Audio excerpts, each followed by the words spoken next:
was curious about energy production and hydroelectric production by country to sort of see who was doing what and who was doing more hydro when, right, over time.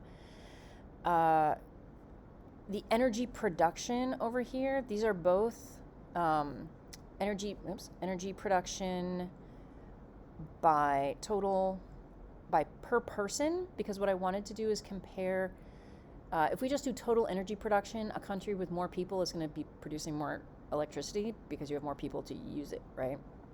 And maybe a bigger country. So I wanted to compare closer to apples. So in terms of energy production per person, I have energy production per person, and down here I have hydroelectric production per person. So apples and apples, right? And what we saw as we went through this is that increasing over time, and then you can see where the various countries come online in terms of what data we have. Some of these countries, as we get up towards 2010, have really increased their hydro production. They're the outliers, right? Now, I had no idea which countries I was going to see, so I wanted to see everything we had data for. Now I know that I want to look at Iceland, I want to look at Norway, I want to look at Canada, Sweden, New Zealand, Switzerland, there's another one under here, Austria. These are the outliers, right? So these are the ones I want to think about. Maybe Finland, right? That are sort of to the right in the maximizing hydro production. So then I was like, well, okay, well, what else have we got? When you look at hydroelectric production total, you can see that even though Slovenia was one of the countries that was to the right per person, that they're doing a lot of hydro relative to their population, they're number 23 for overall hydro production. And the US, even though they're number 2 for hydro production, there's so many people, they're not really high in the hydro production per person category.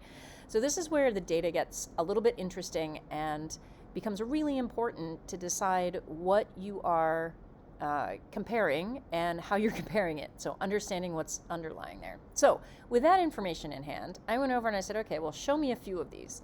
So I wanted to see Canada and the US and China, right? These are the ones that are producing lots per person and lots total.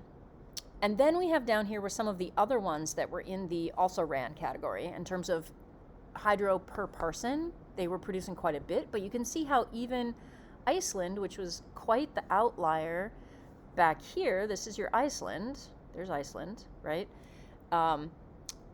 is the highest one on the list here. But when you look at it, in total, it's flatlined. Like, they've been doing this forever. This is not something that had a massive jump until, let me zoom in here for a second, around 2008, when there was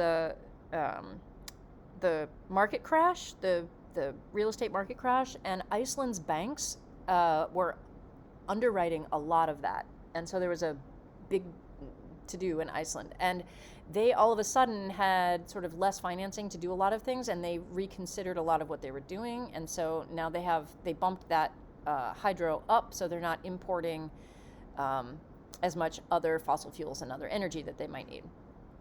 All right. So again, these are seeing some things. Now I also have additional questions about if the US has the capacity to produce hydropower, why does it go down? Is it that we don't need it? Is it too expensive? Like this, again, we're looking here at around a 2001 dip in hydropower. Why is that? Was there a massive drought? Is that a problem? Is this drought that we've been living through in the last, well, this is up through 2011, the moments of drought where we have less water, is that affecting the hydropower in the US? Not sure. But again, these are the questions that I have. And in China, at what point did they start building the dams on the major systems that become their hydroelectric resources to produce the power? So again, I'm looking at the data and I'm having these questions. The other thing I was curious about, I'm like, okay, great. Well, there's a few of those. And again, I should have put New Zealand in here to have another Asian country as well. But when we look here and we look particularly over time, we can see how the production of hydro, again, we have to have data, but once we have data, where we're seeing that increase in hydro production in the world, right? And you can see particularly at the end there, let me move this up through, you can see how big China really got there towards the end. And you can see where other countries, where Brazil comes online down here, quite a bit. But again, where if we're looking at per person production, where is that? And are they doing that by damming up the rivers in the Amazon? These are the questions that I have. So this is what I discovered and what further questions I have based on what I saw in the graphs, just based on those two sets of data. So either three sets. Hydroelectric production total, right? This one is hydroelectric production total. So this led to my map. This is also total because I was like, well, who is really the biggest producer? And this one is energy production and hydroelectric production per person, right? So there's my three data sets. We have a motion graph here that shows it over time, or at any point you can have it be stopped and treat it like a scatter plot, right? This is my single column of data rated in one way with a bar chart.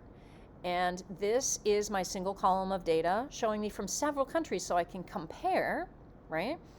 And then this is, again, a single column of data, but looking at the where and the change over time for my motion graphics to see how that, once we start getting data for the various countries, how those countries increase or decrease, and you can see they're sort of pulsing, right? Increase or decrease their hydroelectric production. So hopefully this gives you some idea of how you might tell a story with your data, with the graphs that you're looking at, and what new information you have, perhaps leading to further questions, right? You'll notice that this does not have a causal relationship. I'm just curious about energy production and hydroelectric production, and what can I learn about that through the data. My inquiry question might be, which countries are producing the most hydroelectric power per person? And then that perhaps changed over time to become which countries are producing the most hydroelectric power or who are increasing by the greatest amount their hydroelectric power over time. Right, so that's sort of what's going on here. Hopefully, you will be able to do something like this, whether you do it like I did and go through tabs and do it as a screencast, or you take some of these graphics and drop them in slides and you have some text on there. This is just rudimentary, right? This would not be a final project, but this should give you some sense of the storytelling that you might do along with your data, and what hypotheses you might have or further questions you might have based on that as well.